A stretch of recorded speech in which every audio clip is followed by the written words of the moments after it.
नमस्ते, आदाब, सत श्री अकाल। आशा करता हूँ कि आप सब अच्छे होंगे और खुशहाल होंगे। हमेशा की तरह इस बार भी एक नया टॉपिक जो हमारा नेक्स्ट टाइम जो हमने पिछली बार जो हमने पढ़ाया था, हमारा था aim of objective of cooking. तो आज उसी चैप्टर के बचे हुए चैप्टर पर हम चर्चा करेंगे और उसी को ही कंटिन्यू करेंगे। तो उसके लिए स्टार्ट करते हैं। हमारे साथ जुड़े रहें, हमारे साथ बरकरार रहें। एम एंड ऑब्जेक्टिव ऑफ कुकरी। तो हम थे थिकनर पर। अब बात करते हैं कि थिकनर कौन कौन से होते हैं। सबसे पहले बात करते हैं थिकनर होता क्या है। Thickener given a thickness to liquid, गाढ़ा करने वाले तरल पदार्थ को गाढ़ा बनाते हैं। स्टार्च सबसे सामान्य थिकनर होता है, जैसे पोटैटो स्टार्च हो गया, कॉर्न स्टार्च हो गया, आपका रिफाइंड फ्लावर हो गया। तो ये सारे फ्लावर स्टार्च और किसी भी प्रोडक्ट को थिक करने के काम करता है। Egg are use for thickening sauce, अंडे का यूज भी सॉस को गाढ़ा करने के लिए, ग्रेवी को गाढ़ा करने के लिए यूज किया जाता है। तो ये सब थिकनर होते हैं, ये सब थिकनिंग एजेंट होते हैं। अब बात करते हैं फ्लेवरिंग एंड सीजनिंग क्या क्या होती है, उनका रोल क्या होता है, उनका ऑब्जेक्टिव क्या होता है जब हम ड्यूरिंग कुकिंग में उनका यूज करते हैं। तो सीजनिंग कैसे बैलेंस करते हैं, चलिए इस पर भी बातें कर देते हैं। तो seasoning improve the taste of food, मसाला भोजन का स्वाद बढ़ाता है। ठीक है जी। मसाला पाचन में मदद करते हैं। ठीक है। Spice aid digestion, herbs aid aroma and flavour, जड़ी बूटियां सुगंध और स्वाद देती है। तो ये सब स्पाइसों का और फ्लेवरिंग एंड सीजनिंग का रोल है हमारी डिश में। और इंडियन कुजीन में बहुत अच्छी तरीके से यूज़ होते हैं। स्पाइसेस का यूज़ भी होता है, फ्लेवर्स का भी यूज़ होता है। और डाइजेशंस, बहुत सारे ऐसे एलिमेंट्स हैं जो इंडियन फूड में डाइजेशंस के लिए बहुत इम्पैक्टफुल होते हैं। जैसे हम बात करें जिंजर की, गूसबेरी की, तो ये सब हैं जो डाइजेशन का काम करते हैं। Even jeera, carom seeds, cumin seeds, fennel seed, ये सब डाइजेशन का काम करती हैं। हम बात करें जड़ी बूटियों की अश्वगंधा हो गया। तो हमारे इंडियन खाने में इन सब का भी यूज़ किया जाता है, अश्वगंधा का भी यूज़ किया जाता है, मुलाठी का भी यूज़ किया जाता है और लॉन्ग पेपर का भी यूज़ किया जाता है। तो ये सब ऐसे उत्पाद हैं जो खाने को हेल्दी बनाते हैं आपकी बॉडी के साथ, और आपके डाइजेशंस, आपकी इम्यूनिटी बूस्टिंग सब पे अपना रोल प्ले करते हैं और खाने का स्वाद तो बढ़ाते ही हैं। चलिए अब बात करते हैं स्पाइस हर्ब के कैरेक्टरिस्टिक्स यूजेस के बारे में बात करते हैं। मसाले और जड़ी बूटियां, विशेषताएं व उपयोग। ठीक है जी। सॉल्ट ब्रिंग फ्लेवर, खाने में सॉल्ट, नमक जो है वो फ्लेवर्स लाता है। जैसे सेवरी स्वीट डिश में आपको कभी भी आप मिठाई बना रहे हैं कोई भी, जहाँ शुगर का कंटेंट बहुत ज़्यादा मात्रा में है, तो आपको उस डिश के अंदर टेस्ट और इम्प्रूव करना, टेस्ट इन्हेंसर का काम करना, तो आप वहाँ पिंच ऑफ सॉल्ट लगाते हैं तो डिश के अंदर टेस्ट ऑलरेडी और बिल्ड होता है। पेपर हॉट एंड पंगेंट टेस्ट होता है। सूप एंड मीट में यूज़ की जाती है। चिली हॉट रेड और स्पाइसीनेस देती है फूड को। करी एंड पिकल्स में यूज़ की जाती है। गार्लिक की बात करें, स्ट्रॉन्गेस्ट स्मेल होती है, करी एंड सॉस में यूज़ किया जाता है। जिंजर की बात करें, पंजेंट हॉट होती है, करी and T and many dishes में यूज़ की जाती है। टर्मरिक की येलो कलर होता है, इम्यूनिटी बूस्टिंग में आपके काम करता है और इम्पैक्टफुल होता है। करी एंड राइस मैनी जगह यूज़ की जाती है। इंडियन फूड की बेस है और बहुत एंटी फ्लेमेंट्री प्रॉपर्टीज उसके अंदर पाई जाती हैं और बहुत इम्पैक्टफुल है। क्यूमन सीड की बात करें, एरोमेटिक होता है, आपकी बॉडी में आपके डाइजेशन सिस्टम को इम्प्रूव करके रखता है और आपकी बॉडी के अंदर कैल्शियम की डेफिशिएंसी को कंट्रोल करके रखता है। कोरिएंडर की बात करें, माइल्ड फ्लेवर होता है, डाइजेशन के लिए बहुत अच्छा होता है, नेचर ठंडा होता है, पाउडर फॉर्म और करी में भी यूज किया जाता है और मसालों में भी यूज किया जाता है, गरम मसाले में, बहुत सारी जगह भी। क्लोव का होता है, स्ट्रॉन्ग अरोमा होता है। एंटी इन्फ्लेमेटरी प्रॉपर्टीज इसके अंदर सेम पाई जाती हैं। आपकी माउथ की प्रॉब्लम में लौंग का बहुत अच्छा रोल है।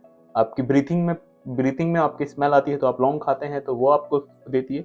स्वीट होती है, मीठी टेस्ट होता है। सिनेमन की बात करें, स्वीट फॉर्म होती है, डेजर्ट और टी में अच्छा रोल प्ले करती है। तो ये थे इनकी विशेषताएं व इनके उपयोग हमने बात करी थी। चलिए इसका अब बात करते हैं एग अपना क्या रोल प्ले करता है खाने में। Egg are use for binding, अंडा बांधने के लिए उपयोग होता है। जैसे हम बात करें, हम डो में यूज़ करते हैं, कस्टर्ड में यूज़ करते हैं, सूपले में यूज़ करते हैं, बहुत जगह हम एग का यूज़ करते हैं, ब्रेडो में यूज़ करते हैं। तो राइजनिंग का भी एजेंट करता है, बाइंडिंग का भी एजेंट करता है, थिकनिंग का भी एक करता है। इसलिए कुल्हनी में अंडे का यूज़ सबसे ज़्यादा यूज़ होता है। हर जगह अंडा अपना रोल प्ले निभाता है। अब बात करते हैं अंडा गाढ़ा करने का काम करता है। जैसे मैं आपको बता रहा था कि थिकनिंग का भी काम करता है। तो वन प्रोडक्ट है, सब जगह रोल प्ले करता है। अंडा हेल्प टू लिवनिंग, राइजिंग उठाने में भी मदद करता है। तो इस अंडे की ये प्रॉपर्टीज़ हैं, हर जगह यूज़ होता है। आप करी में, कुकरी में, बेकरी में, जहाँ पर भी आप अंडे को पा सकते हैं। तो अंडे की प्रॉपर्टीज़ ये होती हैं। अब बात करते हैं कन्वीनियंस फूड कौन से होते हैं। कन्वीनियंट फूड कौन से होते हैं, चलिए इस पर बात करते हैं। कन्वीनियंट फूड आर प्रीपेड और पार्टिकली कुक्ड फूड। सुविधाजनक फूड पहले से तैयार या आंशिक रूप से पका हुआ भोजन होता है। कन्वीनियंट फूड में आप सुने रेडी टू ईट फूड हो गया, पैक फूड हो गए। तो ये सब फूड कन्वीनियंट फूड होते हैं जिनका यूज सिर्फ हम पैकेट ओपन करते हैं, देन माइक्रो या हीट के कांटेक्ट में लाके वो फूड ईटेबल हो जाता है, खाने योग्य हो जाता है। तो उसको कन्वीनियंट फूड बोलते हैं। These food save time and labour. हम बात करते हैं वेस्टर्न कंट्रीज में जहाँ लेबर की शॉर्टेज है, वहाँ पर कन्वीनियंट फूडों का बहुत ज़्यादा यूज़ होता है। रेडीमेड टू फ्रोजन फूड का बहुत ज़्यादा ट्रेंड है। फ्रोजन फूड की डिमांडेबल बहुत ज़्यादा है और आपकी कुकिंग को और आपके टाइम को और आपके लेबर कॉस्ट को कंट्रोल मिनिमाइज कर देता है। तो कन्वीनियंट फूड के बेनिफिट्स बहुत हैं, बट हार्ड हेल्थ डेफिशिएंसी भी इम्पैक्टफुल हैं। इस बहुत सारी डेफिशिएंसियों का भी फेस करना पड़ता है हमें। चलिए ठीक है, वो एक अलग टॉपिक है, बट हम बात करते हैं। Example are can food, frozen food, ready to eat food, ये सब कन्वीनियंट का फूड के पार्ट हैं। Convenient food required the minimum preparation.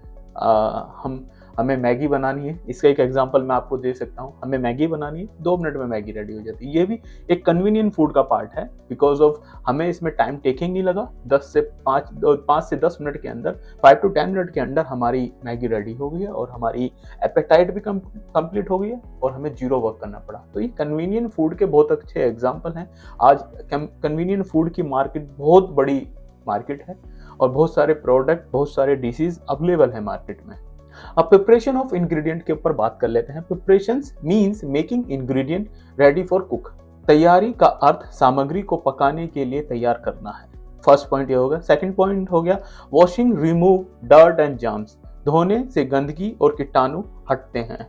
सब्जी को कभी भी काटते हैं या मीज़ान प्ला करते हैं, तो सबसे बड़ा स्टेप हमारा यही होता है कि हम सब्जी को पिक करते हैं, देन हम वॉश करते हैं, देन हम उसके बाद हम यूज़ करते हैं। ठीक है। Peeling remove outer skin of vegetable. छीलने से सब्जियों की बाहरी त्वचा हटती है। तो ये भी हुआ। अब बात करते हैं cutting improve the appearance and cooking. काटने से उसका टेक्सचर, उसका रंग और उसकी कुकिंग टाइम मैनेज होती है। अब हमारा फिफ्थ पॉइंट है मिक्सिंग कंबाइन इंग्रेडिएंट इवनली। मिलाने से सामग्री समान रूप से मिलती है। तो ये प्रिपरेशन ऑफ इंग्रेडिएंट था, हमने इसको पढ़ा और इसके बारे में मैंने आपको बताया भी। अब बात करते हैं प्रिपरेशन ऑफ इंग्रेडिएंट के हमारे कुछ बचे हुए पॉइंट की। Texture means the feel of food in the mouth. बनावट का अर्थ भोजन का मुंह में महसूस होना। ठीक है। तो कभी भी हम दाल बनाते हैं, हम रो दाल खाएं और हम कुकर दाल खाएं, दोनों का इम्पैक्टफुल अलग होता है। हम राइस रो खाएं और पके हुए राइस खाएं तो वो फील होते हैं।